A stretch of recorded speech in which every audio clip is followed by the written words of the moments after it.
আমার ষোড়শী মেয়ে সুমনা প্রতিদিন রাত গভীর হলে তার বাবার বুকে মাথা রেখে ঘুমানোর জন্য বায়না করত।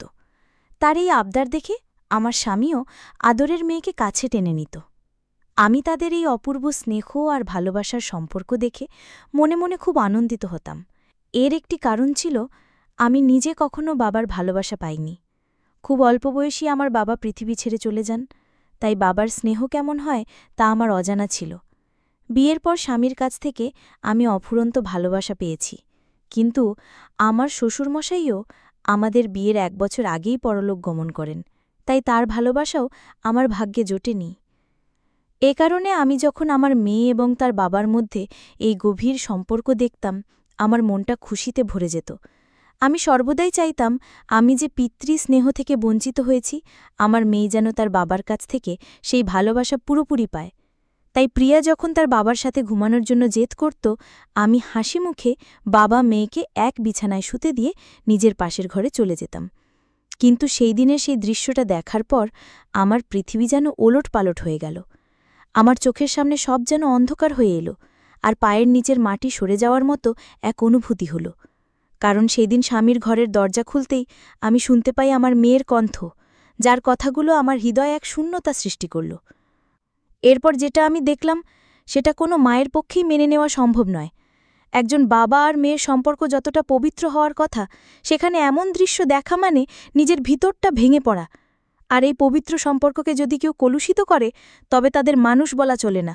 তারা হয়তো মানুষের রূপে, কিন্তু মন মানসিকতায় তারা পশুর চেয়েও ভয়ঙ্কর। বন্ধুরা, আমার অনুরোধ, আজকের এই কাহিনীটি আপনারা মন দিয়ে শুনুন। এই ঘটনা শোনার পর আপনারা হয়তো নিজের সন্তানদের প্রতি আরও যত্নবান হবেন। চলুন শুরু করি আমার জীবনের সেই মর্মান্তিক অধ্যায়। আমার নাম অঞ্জলি। আমার বিয়ে হয়েছিলাম এক ধনী ও সম্মানিত পরিবারে। শ্বশুরবাড়ির পরিবেশ ছিল একদম রাজকীয়। বিয়ের 2 বছর পর আমি এক ফুটফুটে কন্যা সন্তানের মা হই। সময়ের সাথে আমার মেয়ে বড় হতে থাকে, আর আমি একজন মা হিসেবে তার যত্নে কোনো ত্রুটি রাখিনি। আমার স্বামী ছিলেন একজন সফল ব্যবসায়ী, কাপড়ের পাইকারি ব্যবসার সাথে যুক্ত। আমাদের বিশাল বাড়িটিতে আমরা একসাথে থাকতাম। আর মেয়েটি যখন একটু বড় হয়, তখন তাকে পাশের ঘরে থাকার অনুমতি দিই, যাতে সে নিজের মতো করে থাকতে পারে। সবকিছু ভালোই চলছিল, কিন্তু সময়ের সাথে আমার জীবনে এমন কিছু ঘটনা ঘটতে থাকে যা আমার মনকে আঘাত করতে শুরু করে। যেটা একসময় ছিল ভালোবাসায় ভরা সংসার, সেটি ধীরে ধীরে জটিলতায় ঘেরা হয়ে উঠতে লাগল। স্বামীর ব্যবহার, আচরণ সবকিছুতেই একটা অস্বাভাবিক পরিবর্তন আমি অনুভব করতে থাকি। আর সেই সব পরিবর্তনের কারণ বুঝতে উঠতেই আমি এমন এক কঠিন বাস্তবতার মুখোমুখি হই, যা একজন নারীর জন্য সহ্য করা ভীষণ কঠিন। প্রায় প্রত্যেক রাতেই সে আমার কাছে আসত এবং মোবাইলে কিছু বিশেষ ধরনের ভিডিও দেখিয়ে বলতো, আমাকেও নাকি ঠিক সেই ভঙ্গিমায় তাকে ভালোবাসা দিতে হবে। স্বামী যখন আমাকে ওই ধরনের ভিডিওগুলো দেখাতো, আমি ভীষণ লজ্জা পেতাম এবং তার উপর রেগে যেতাম। আমি তার ওই সব প্রস্তাবে রাজি না হলে সে আমার উপর প্রচণ্ড চিৎকার চেঁচামেচি করত। এমনকি এক রাতে তার চাহিদা এতটাই বেড়ে গিয়েছিল যে সে একটি ভিডিওতে যেভাবে একটি মেয়ে একটি ছেলেকে আদর করছিল, ঠিক সেভাবেই আমাকে তার সঙ্গে আচরণ করতে বাধ্য করতে চাইল। আমি এই ধরনের নোংরামিতে রাজি না হয় সে আমার উপর ভয়ানকভাবে চিৎকার শুরু করে দেয়। আমাদের দুজনের চিৎকারের শব্দ শুনে আমাদের তরুণী মেয়ে প্রিয়া ঘরের ভেতর চলে আসে এবং জিজ্ঞেস করে, আমরা এত রাতে কেন এমন ঝগড়া করছি। মেয়েকে দেখামাত্র আমি ভীষণ ঘাবড়ে গিয়ে বললাম, প্রিয়া, তুমি আমাদের জন্য চিন্তা করো না মা, তুমি নিজের ঘরে গিয়ে শুয়ে পড়ো। তখন আমার স্বামী তার মেয়ের কাঁধে হাত রেখে বলল, প্রিয়া, আমার সোনামা, চলো, আজ আমি তোমার ঘরে ঘুমাবো আর তোমাকে গল্প শোনাবো। সেদিন আমার স্বামী আমার উপর রাগ করে মেয়ের ঘরে ঘুমাতে চলে যায়। এদিকে আমি আমার মেয়ে সম্পর্কে এমন এক সত্য জানতে পারলাম, যা শুনে আমি বিস্ময়ে হতবাক হয়ে গিয়েছিলাম। কিন্তু যখন আমি সেই সত্যটা জানতে পারি, তখন অনেক দেরি হয়ে গেছে। আসলে আমার স্বামীর প্রচুর সম্পত্তি ও অর্থ থাকায় আমাদের জীবনযাত্রাও ছিল ভিন্ন। আমাদের বাড়িতে প্রায় বড় বড় ধনী ব্যক্তিরা আসতেন এবং তাদের সঙ্গে আমার স্বামী পার্টি করত। এই সব কিছু আমার মন্দ না লাগলেও আমি নিজের সংস্কৃতি ও মূল্যবোধ কখনো ভুলিনি। এত ধনসম্পদ থাকা সত্ত্বেও আমি সবসময় নিজের মান-সম্মান বজায় রেখে চলতাম। কিন্তু আমার মেয়ে ছিল স্বভাবের দিক থেকে সম্পূর্ণ বিপরীত। সে যেহেতু ছোটবেলা থেকে প্রচুর আদর যত্নে বড় হয়েছে এবং এক নামকরা প্রাইভেট স্কুলে পড়ত, যেখানে সমাজের উঁচু স্তরের ছেলেমেয়েরা পড়াশোনা করত, তাই তার চালচলন ছিল অন্যরকম। আমার মেয়ে প্রায়ই তার বন্ধুদের সঙ্গে গাড়িতে করে ডিস্কো ক্লাবে যেত এবং সেখানে তাদের সাথে উদ্দাম আনন্দে মেতে উঠত। প্রিয়াকে তার বাবা অনেক বেশি স্বাধীনতা দিয়ে রেখেছিল, যা আমি একদমই পছন্দ করতাম না। এমনকি প্রিয়া আমাকে পড়াশোনার নাম করে মিথ্যে কথা বলে তার ছেলে বন্ধুদের সঙ্গে ক্লাবে চলে যেত এবং সেখানে গিয়ে যা করত তা শুনলে আপনারাও চমকে উঠবেন। আসলে প্রিয়া ওই বয়সেই তার ছেলে বন্ধুদের সঙ্গে ক্লাবে গিয়ে ঘনিষ্ঠ সম্পর্কে লিপ্ত হতো এবং বিকৃত আনন্দ উপভোগ করত। অন্যদিকে আমার স্বামী প্রায় প্রত্যেক রাতেই আমার সঙ্গে তার ইচ্ছামতো সম্পর্ক করার জন্য ঝামেলা করত।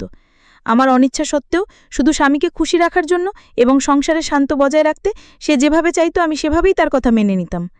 কারণ আমি জানতাম আমাদের মধ্যে রোজগার এই অশান্তির প্রভাব আমাদের মেয়ে প্রিয়ার ওপর পড়বে। তাই আমি তার সবই মেনে নিতে শুরু করেছিলাম। কিন্তু ততদিনে আমি অনেক দেরি করে ফেলেছি এবং আমার মেয়ের উপরে যে মারাত্মক প্রভাব পড়বে তা আমি কল্পনাও করতে পারিনি। আমার মেয়ে যখন তরুণী হয়ে ওঠে এবং আমার স্বামী যখন রাতে আমার সঙ্গে তার ইচ্ছা পূরণ করতে না পেরে ঝামেলা করত, তখন প্রিয়া লুকিয়ে জানালার ফাঁক দিয়ে সবকিছু দেখত। আমাদের চিৎকারের কারণ জানার জন্য সে একদিন পরিকল্পনা করে আমাদের ঘরের জানালাটা সামান্য ফাঁক করে রেখেছিল। সেদিন রাতেও যখন আমার স্বামী আমার সঙ্গে ঝামেলা করছিল, আমি বাধ্য হয়ে তার পছন্দের একটি ভিডিও দেখে তারপর তার সঙ্গে ঘনিষ্ঠ হয়েছিলাম। আমাদের স্বামী স্ত্রী সেই ব্যক্তিগত মুহূর্ত আমার মেয়ে নিজের চোখে দেখে ফেলেছিল এবং এটাই তার কচি মনে এক ভয়ঙ্কর প্রভাব ফেলেছিল। আমাদের ঘরের পাশেই ছিল প্রিয়ার ঘর এবং দুটি ঘরের মাঝে একটা কাঠের জানালা ছিল যেটা সে ইচ্ছে করেই ফাঁক করে রেখেছিল।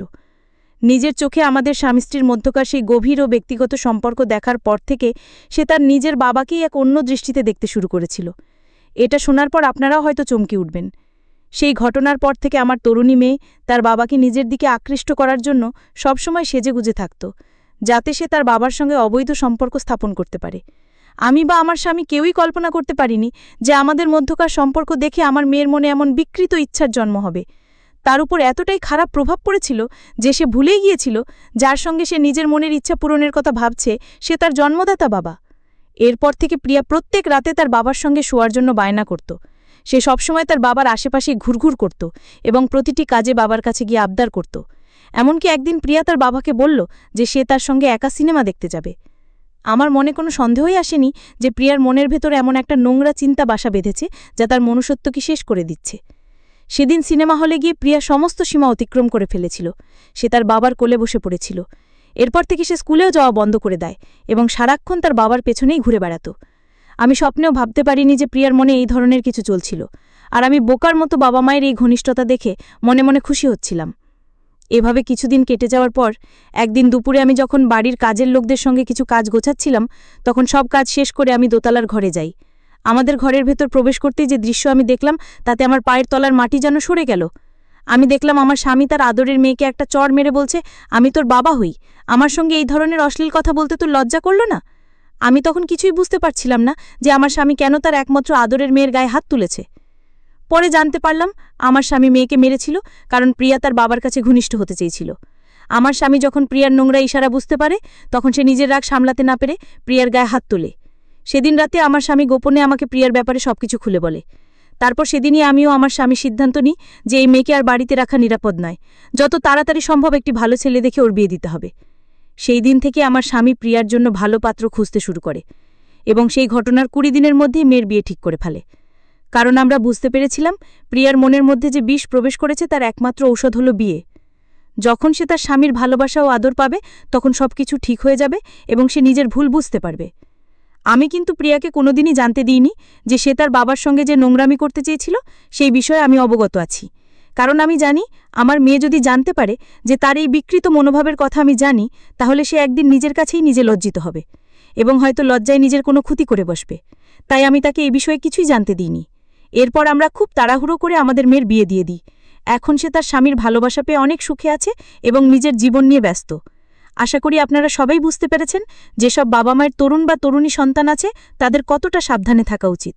নইলে আমরা আমাদের মেয়েকে নিয়ে যে বিভীষিকাময় পরিস্থিতির সম্মুখীন হয়েছিলাম সেরকম পরিস্থিতির মুখোমুখি আপনাদেরও হতে পারে, যদি আপনারা যথেষ্ট সতর্কতা অবলম্বন না করেন। আমি স্বামী স্ত্রীর মধ্যকার কোনো ব্যক্তিগত আচরণের কথা বলতে চাইছি, তা আপনারা নিশ্চয়ই বুঝতে পারছেন। তাই সতর্ক থাকুন, সুস্থ থাকুন এবং চেষ্টা করুন যাতে আপনাদের জীবনে কখনো এই ধরনের পরিস্থিতি না আসে। বন্ধুরা, আজকের গল্পটি এখানেই শেষ করছি। গল্পে কোনো ভুল ত্রুটি হয়ে থাকলে ক্ষমা করে দেবেন।